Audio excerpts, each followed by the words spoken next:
Our next speaker is going to be Lou Bashesky, and he's going to be talking about the path to the past. He'll explain what it's all about. Good morning. Thank you all for coming. You have to forgive me, I have the speech on my laptop. My printer decided the perfect timing to run out of ink early this morning. I myself am very thankful to be part of this, to be invited to speak here to you today. And I myself was born and raised here in Collinsville. The Hometown Heroes effort is a credit to the veterans of this community and to the city of Collinsville at large, as the entire effort speaks to service to others, service to history, to the honor of those who wore the uniform and called Collinsville their home. I was raised here, but I myself did not serve in uniform.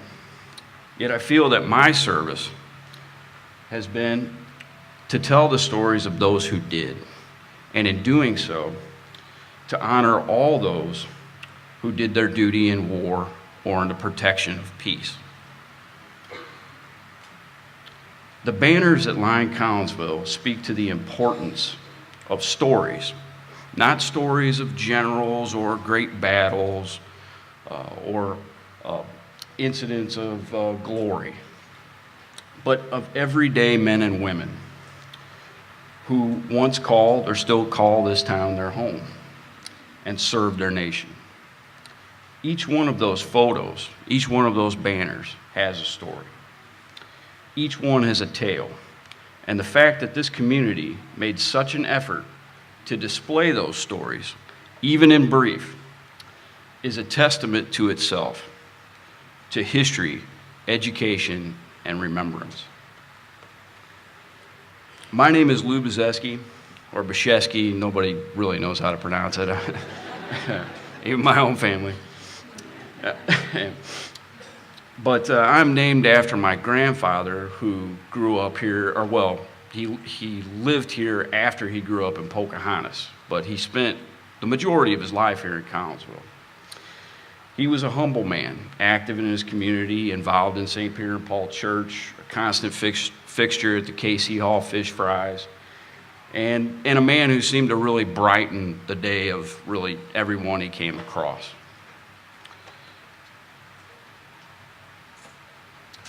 He has his own banner on Main Street as part of the Hometown Heroes campaign. And he too served in the U.S. Army during World War II.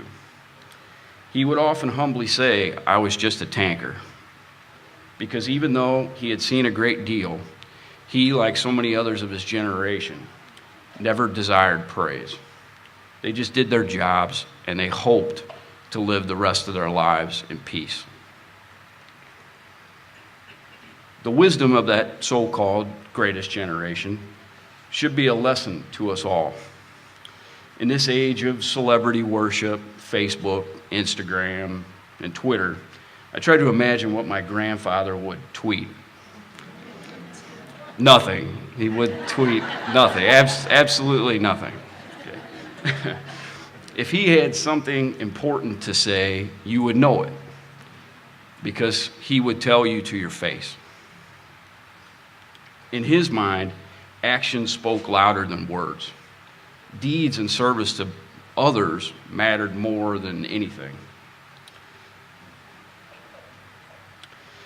To me, the sight of those banners along the streets of Collinsville is a throwback to that bygone era, when people who had done extraordinary things rarely boasted, never made a show, because they knew someone always had it worse. Someone didn't come home. Someone lost more than they did.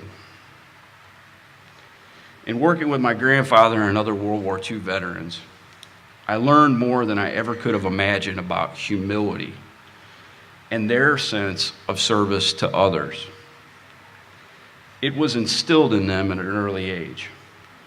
Yet there were many ills of that era. There were many failings and many left out of the system. Yet people across the board didn't complain. They swallowed hard, and they did what needed to be done. They had survived the Great Depression. They understood privations that we can now barely fathom. They soldiered on. They didn't think in the first person. They talked to their neighbors. Because on hot nights, they didn't have air conditioning. They had to go outside in the streets and actually talk to their neighbors and know them personally. They knew what they did. They knew if they served. Went the wrong way. Usually I like paper more. This is terrible. Now we're more and more removed. We are huddled into our homes watching TV or in front of our computers. Sometimes we don't know who our neighbors are, much less what they do or if they did serve our country.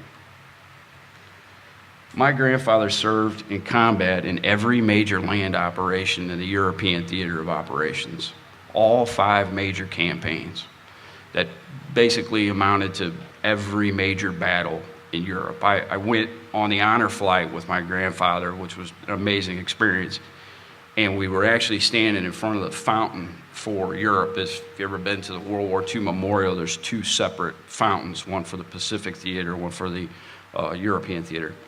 And every campaign etched into that fountain, apart from D-Day itself, he was there.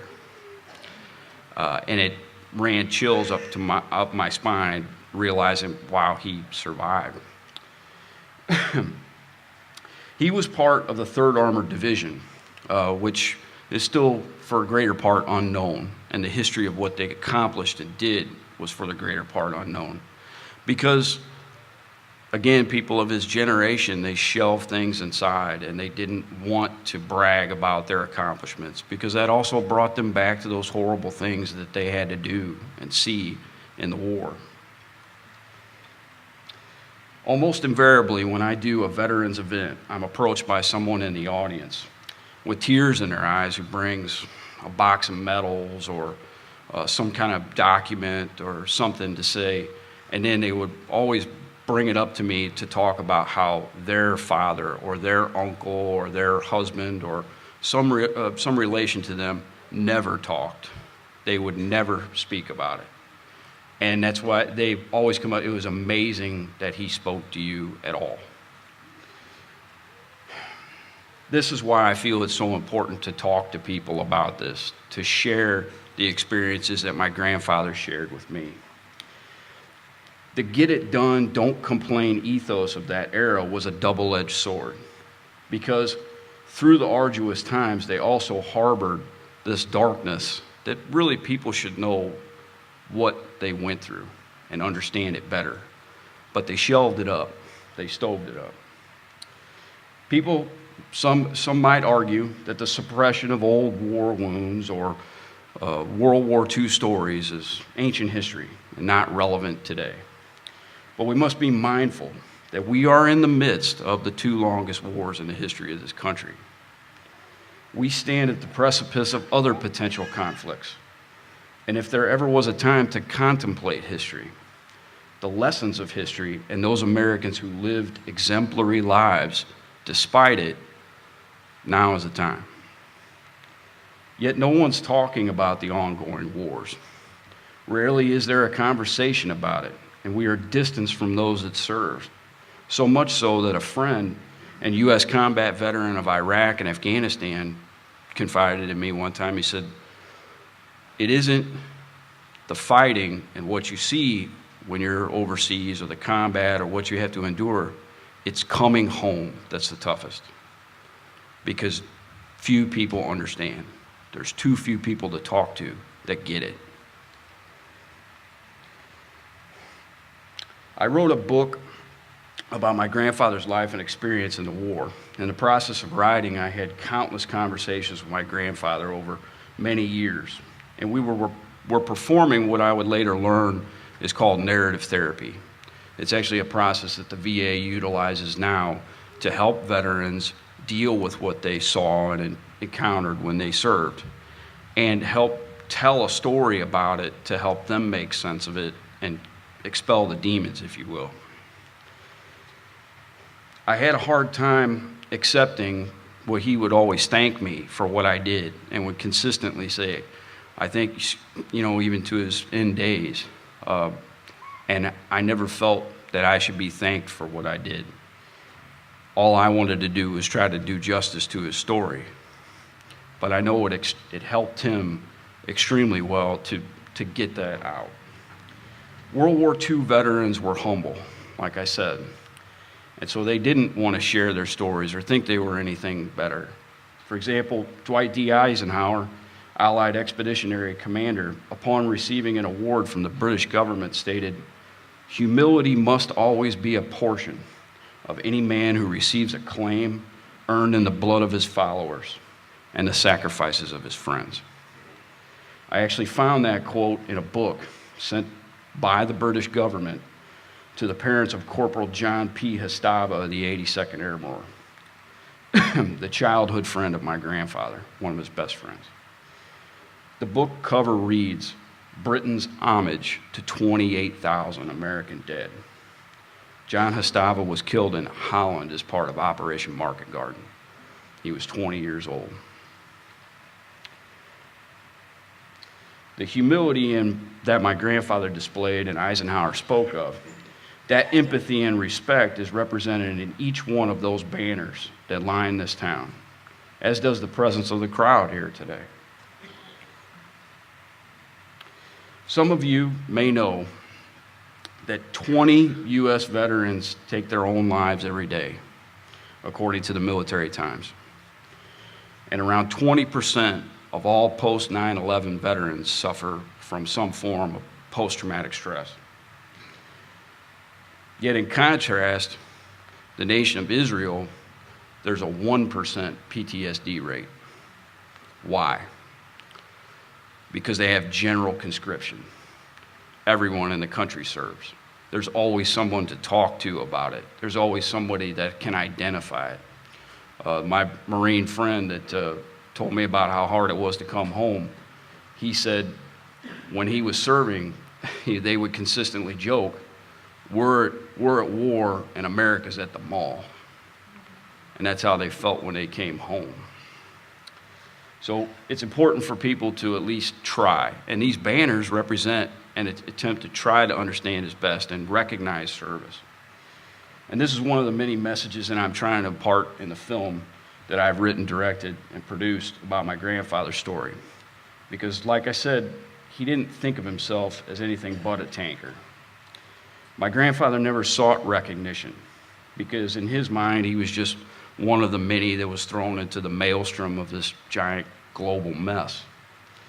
He thought about the present day men and women serving in uniform every day.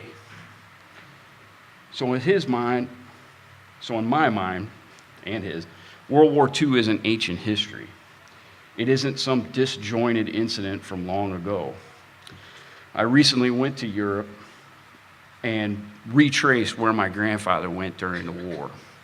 And I was amazed at town to town, everyone had a story, everyone had a connection, because instead of it being soldiers that went and served, soldiers and Marines and airmen that served and then came back and harbored these things deep down, every civilian was affected. Everybody's household had a story. Everybody had someone that had a connection to the war, the bombings, the destruction, the devastation.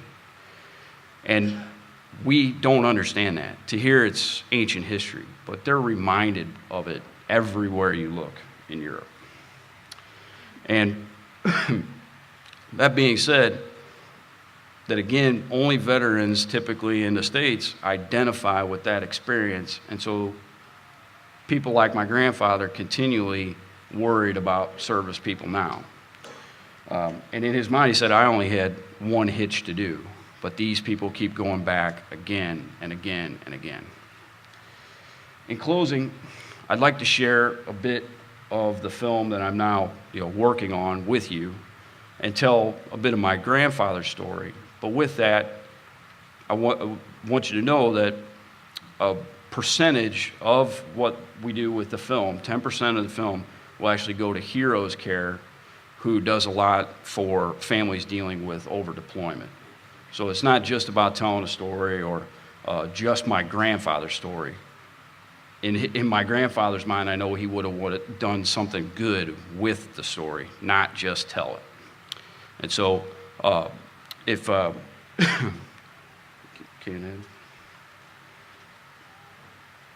but the last thing I would like to say is that I want to thank you for coming. And again, I think this is a fantastic effort with the banners here, and it shows that people are expressing that humility, that connection, and that desire to understand what people serving have to go through, and remembering service, not just service now or but service in the past and service in general. So thank you very much for coming, and thank you for having me here. It's a pleasure to be here. Oh, sure.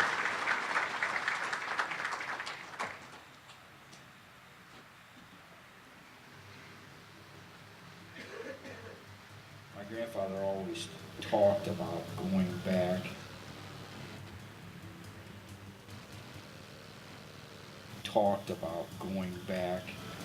To Europe and seeing these places, and I had always hoped that he would go with me on this trip.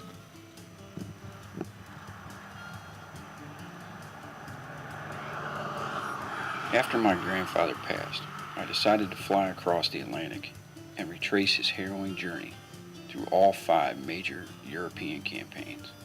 He served as a Sherman tank driver in the 3rd Armored Division from the initial landings in Normandy to the bloody end of the war.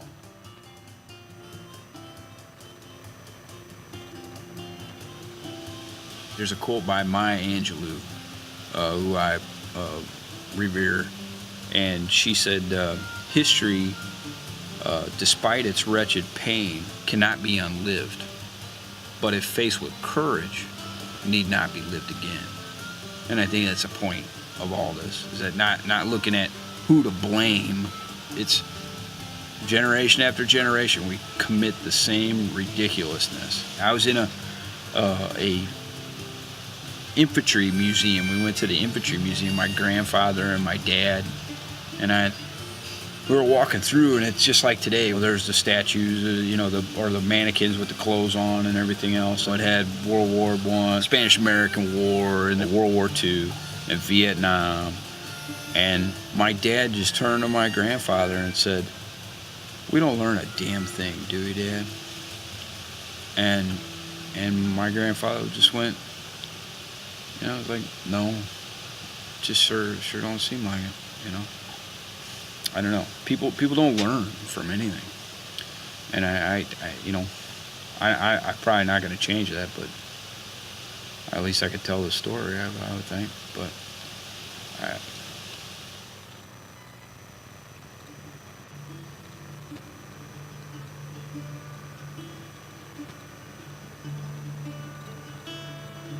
The great part of it is that his grandfather was able to sort of see it come together at the end of his life, and see this both sort of a tribute and a great history to himself. So, and an act of love on the part of a grandson for a grandfather. It's that they can't, tough to look away from that part of it.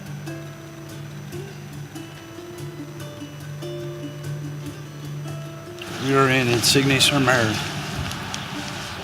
Insigne by the sea, and this will be the first leg of the journey.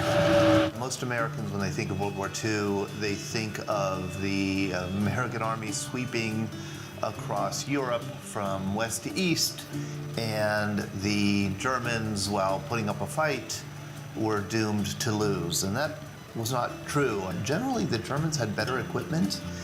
They were extremely well trained, that the German tanks were far superior to the American Sherman tanks. Really, you could count on one hand the pieces of equipment that the U.S. Army had that were really superior than what the Germans had. The Sherman tank is probably Exhibit A of the inferior American equipment in World War II. Those tankers, I don't know how they made it. I don't know how the ones who survived did survive. And of course, a lot of them didn't survive. You saw the tanks get destroyed and all the infantry killed on the back, and my grandfather panicked. Even after being all the combat that he was in all the campaigns before this, he still got scared. You can say everything you want about this patriotism and everything else, but boy, when your life is in stake, you think about your life. The fact that Luch saw probably tens of thousands of dead, the aftermath of so many of these horrific battles, still came home, was able to raise a family, and it's something that you don't really see in a lot of the Hollywood movies today. The battles happen, credits roll, but you don't see that these things, they stick with the soldiers and the Marines for the rest of their lives. Early on, when I discovered that the 3rd Armored had suffered more casualties, men and equipment, than any other armored division, and actually took a look at the numbers in the armored regiments and also in the armored infantry. It's astounding to me that anyone could have started at the beginning and been in the campaigns, even with the vagaries of where you are on the battlefield. The fact that Luch survived without a scratch from beginning all the way to the end is why I think some people get religion who you never would have thought would. It's just beyond any calculation of the odds.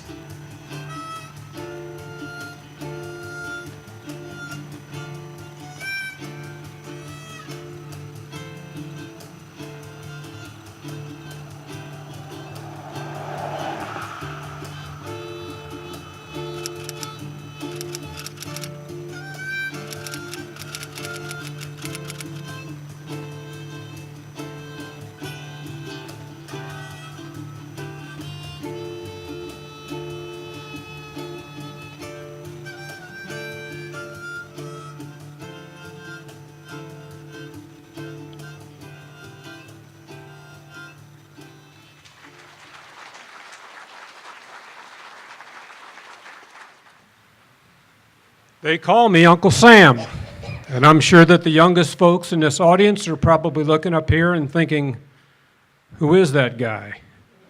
Where did he come from, and why is he wearing those clothes? So I'm going to tell the story of Uncle Sam, and I'm going to include a little bit of history about our national anthem. Uncle Sam came about, it started around the time of the War of 1812. The War of 1812 is often referred to as America's Forgotten War, so we don't talk much about it. It started off between the British and France. We really didn't want to get into it. We were drug into it by the British because they were restricting our trade and they were kidnapping sailors off of our ships, making them work on the British ships. And that's what drug us into the war. Now, about the same time that it just started, there was a gentleman in Troy, New York, by the name of Samuel Wilson. Samuel Wilson was a meat packer that had a contract with the government to supply beef and pork to the U.S. soldiers. To make sure that the meat that he was packing for them got to them, Samuel Wilson had a big U.S. stamped on the sides of all of the barrels of meat that was going to the soldiers. And the soldiers started joking about the fact that it was really coming from Uncle Sam because Samuel Wilson was well known in Troy, New York, and well liked. And everyone referred to him as Uncle Sam. So that name kind of stuck. And Uncle Sam and U.S., that's how it came about. Then in about 1860, there was a newspaper sketch guy that was drawing what he thought Uncle Sam would look like. And that's how we got the image of the Uncle Sam that we think of today. Well, I said earlier, that you wonder why Uncle Sam is in red, white, and blue. Well, I talked earlier about the fact that the British were kidnapping our sailors and making them work on the British ships. And about the time that that was going on, the British had already went into our nation's capital and actually burned it down. The White House was burnt. The only thing that saved it from being burnt to the ground was the fact that, believe it or not, a hurricane hit that area and all of the rain put out the fire. Otherwise, the White House would have been completely destroyed by the British. So now the British had their eyes on Baltimore, Maryland. They had their ships go into the Baltimore harbor, and they were getting ready to go into Baltimore and try to take the city, but they had one thing standing in front of them, and that was Fort McHenry. There was about 1,000 men, women, and children on that fort, and the British, all they had to do was take that fort, and they'd have it made. So they brought in about 16 to 20 very large ships, and they were getting ready to bomb Fort McHenry. And a young man named Francis Scott Key got on a rowboat and went out to one of the boats and was talking to one of the admirals about trying to negotiate the exchange of the American prisoners that the British had on board for some of the prisoners that U.S. had. He was successful in negotiating that. But unfortunately, because he was on the ship and overheard their plans about bombing Fort McHenry, they said to him, "I'm sorry, but we can't let you go till after we get done bombing the fort." And all Francis Scott Key could do was sit on that British ship while he watched the British unload on Fort McHenry. Now, Francis Scott Key said to the admiral, "Did you know that there are women and children in that fort?" So the admiral said, "I'll tell you what, we'll give them a chance. If they'll lower that American flag, in other words, if they'll surrender, we won't bomb the fort. Nobody will have to get killed." The men and women at Fort McHenry were not about to surrender that fort and have Maryland overrun by the British. That flag kept waving, and the British unloaded on Fort McHenry. For 25 hours, over 1,500 bombs and rockets were sent into that fort. 25 hours. And the men that were in the ships being held prisoner in the bay, they were wondering what was happening. Was the flag still flying? And they'd ask Francis Scott Key, they'd say, "Is the flag still up? Is it still flying?" And he'd look, and every now and then, because either a bomb would blow up or a rocket would blow up, or maybe it was a bolt of lightning, it was raining like cats and dogs, it was a horrible storm. And sometimes the lightning would go off, and he could see that flag was still waving, and he'd say, "It's still there, it's still waving." And sometimes a bomb would come so close that maybe the flagpole would start to lean a little bit, and the men would straighten it back up. Finally, the British gave up after 25 hours. And when the sun came up and the wind started to blow the smoke away from Fort McHenry, everyone could see that that American flag, although it was tattered and tore up, it was still flying. So Francis Scott Key obviously was very emotional about this, and he took an envelope out of his pocket, about that size right there, and he wrote a poem.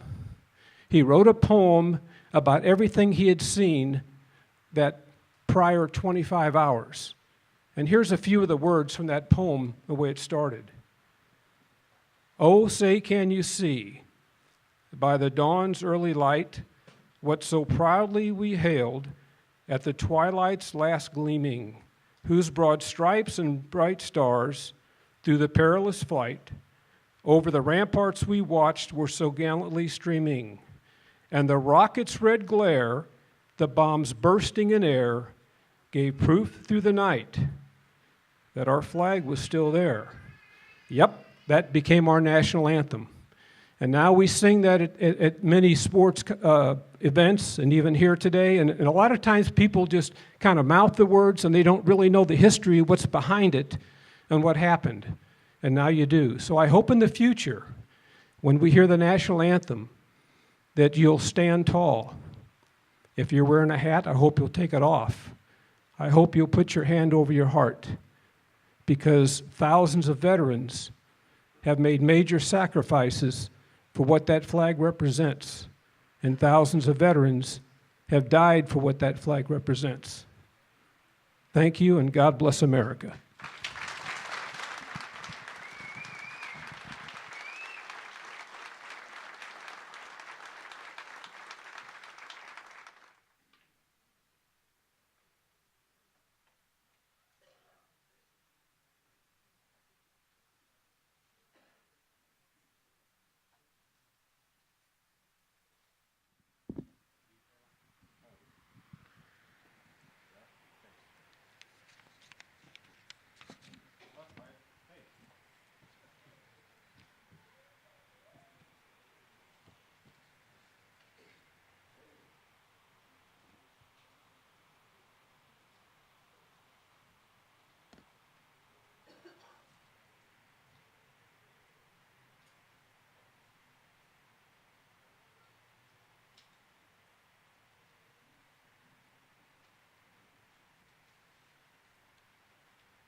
the American flag.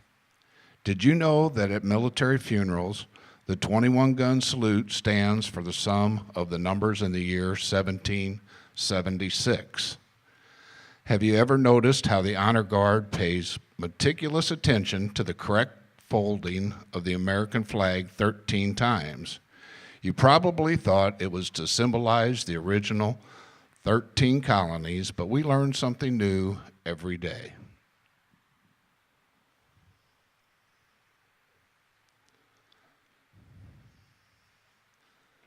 The first fold of our flag is a symbol of life. The second fold is a symbol of our belief in eternal life. The third fold is made in honor and remembrance of the veterans departing our ranks who gave a portion of their lives to defense of this country to attain peace. The fourth fold represents our weaker nature, for as American citizens trusting in God, it is to Him we turn in times of peace as well as in time of war for His divine guidance. The fifth fold is a tribute to our country, for in the words of Stephen DeCoeur, our country, in dealing with other countries, may she always be right, but it is still our country, right or wrong. The sixth fold is for when our hearts lie. It is with our heart that we pledge allegiance to the flag of the United States of America and to the republic for which it stands, one nation, under God, indivisible, with liberty and justice for all. The seventh fold is a tribute to our armed forces, for it is through the armed forces that we protect our country and our flag against all her enemies, whether they be found within or without the boundaries of our republic. The eighth fold is a tribute to the one who entered into the valley of the shadow of death, that we might see the light of day. The ninth fold is a tribute to womanhood and mothers, for it has been through their faith, their love, loyalty, and devotion that the character of the men and women who have made this country great have been molded. The 10th fold is a tribute to the Father, for He too has given His sons and daughters for defense of our country since they were first born. The 11th fold represents the lower portion of the seal of King David and King Solomon, and glorifies in the Hebrews' eyes the God of Abraham, Isaac, and Jacob. The 12th fold represents an emblem of eternity and glorifies in the Christian's eyes God the Father, Son, and Holy Spirit.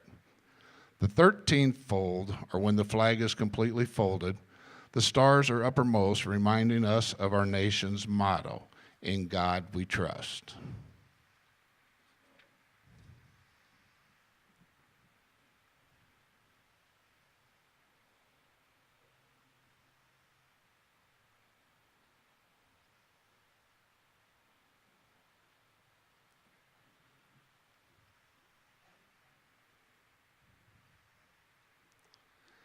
After the flag is completely folded and tucked in, it takes on the appearance of a cocked hat, ever reminding us of the soldiers who served under General George Washington and the sailors and Marines who served under Captain John Paul Jones, who were followed by their comrades and shipmates in the armed forces of the United States, preserving for us the rights, privileges, and freedoms we enjoy today.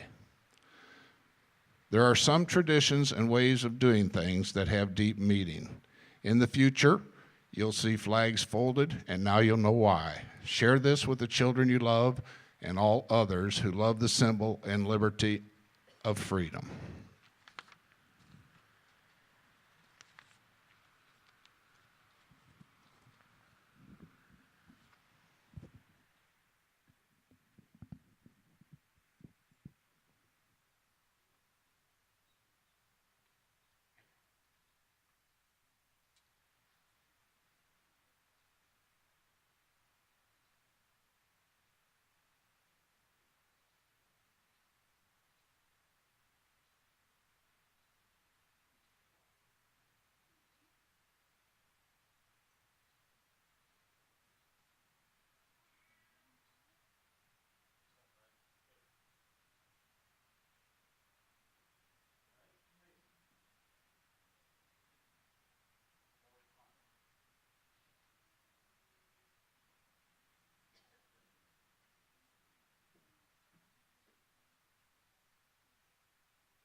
Now the band is going to play 5 military hymns for us. And as they start, I will announce which branch it is. When they play the branch that you served in, please stand to be recognized. And then you can sit when the next one's played and so on.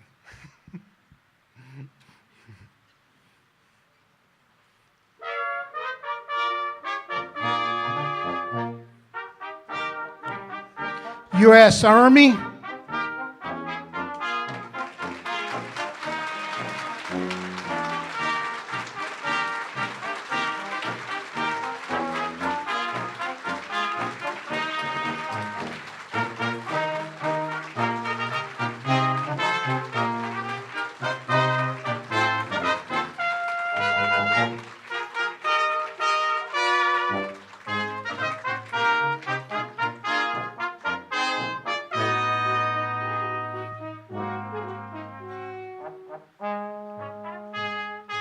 United States Marine Corps.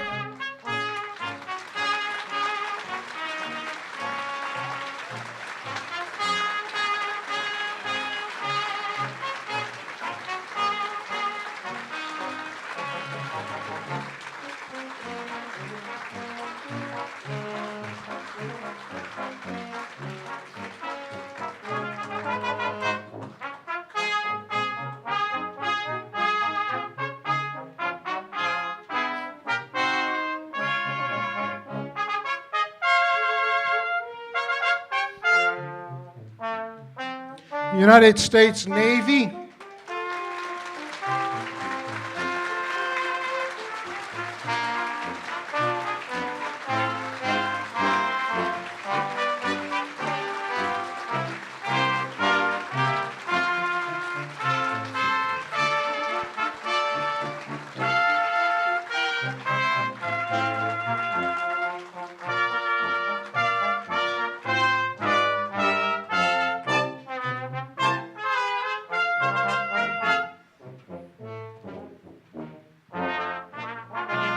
United States Air Force.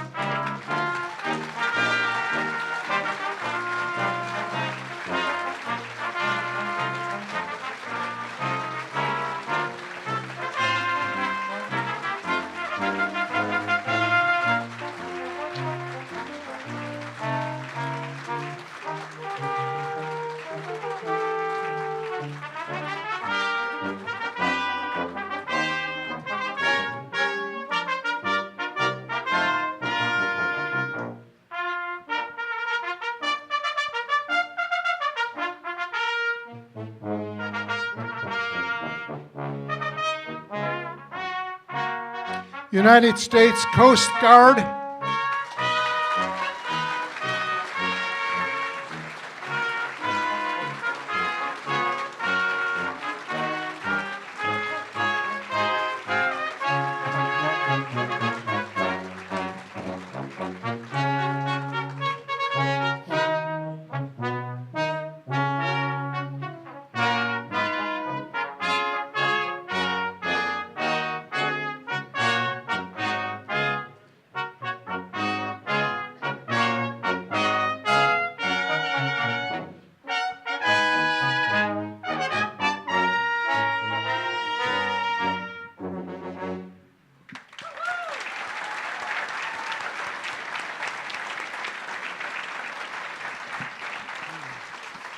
Well done, band.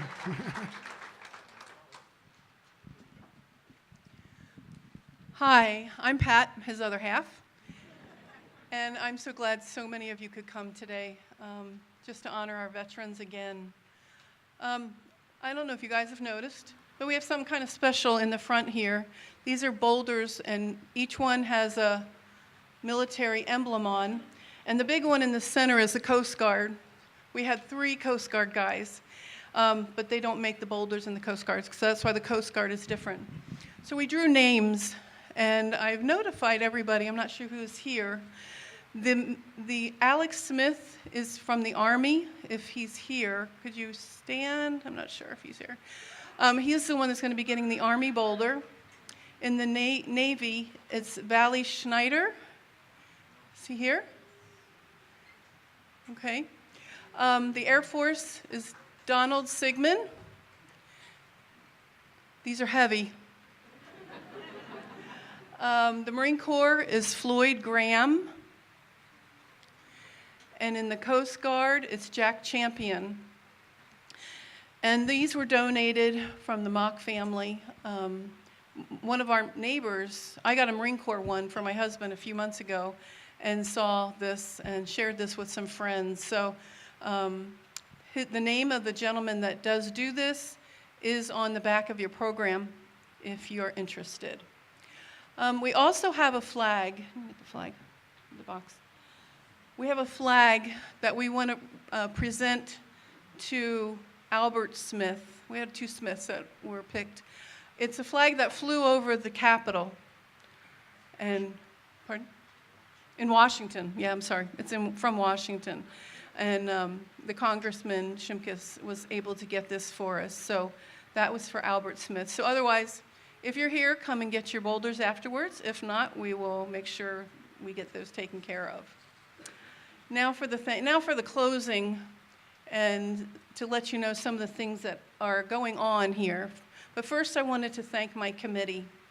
Jennifer Harris was the very first one that emailed me and said, "Do you need some help?" It's like, yeah, I probably do, but I don't know what I need help with yet. So she started helping us early on, and she's done a lot of the printing and things like that. Carol Mock, I volunteered her when she came and sat down. Her and Sandy Dust, they came and sat down with me for a little while Lenny was doing something on the computer, and she volunteered to help, and it's like, yes, that'd be great.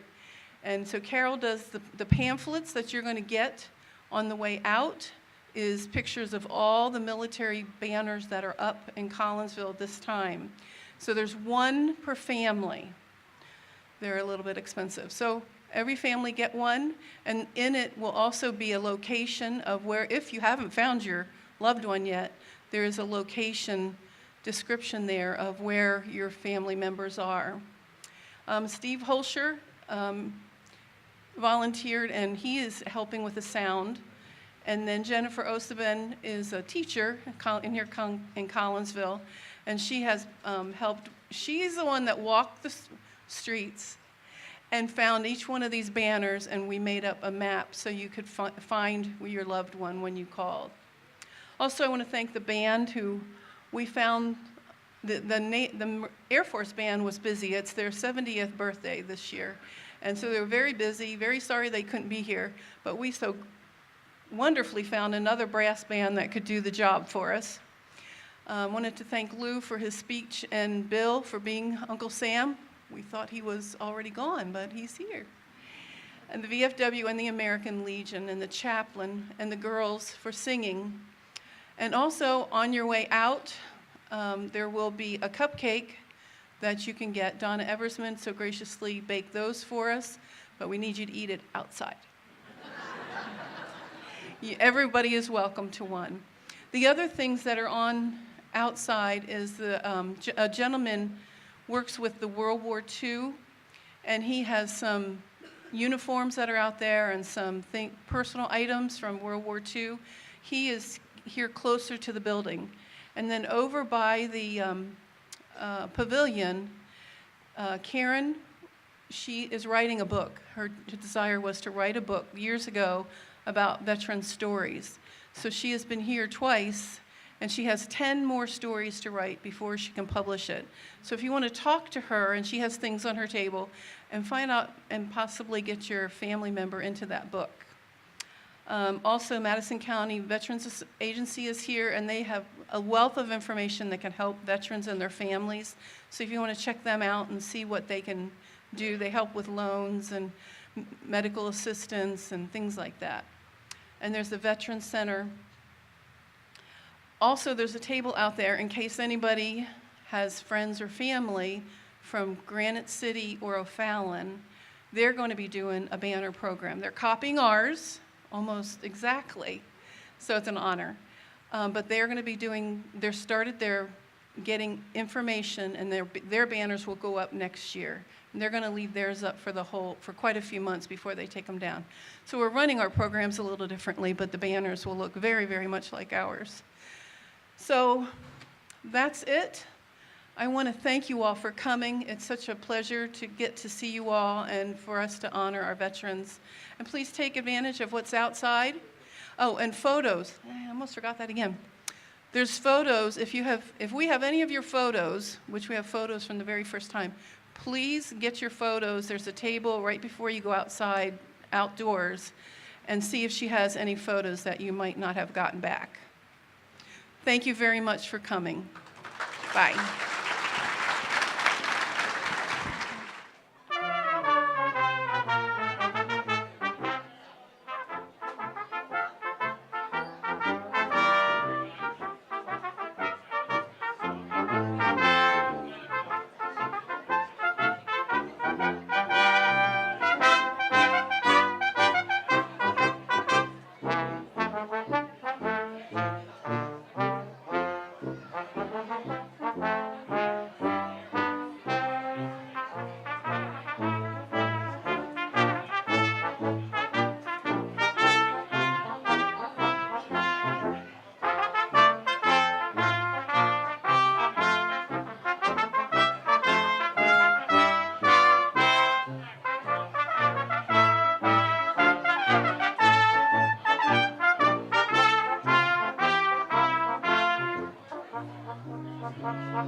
Thank you.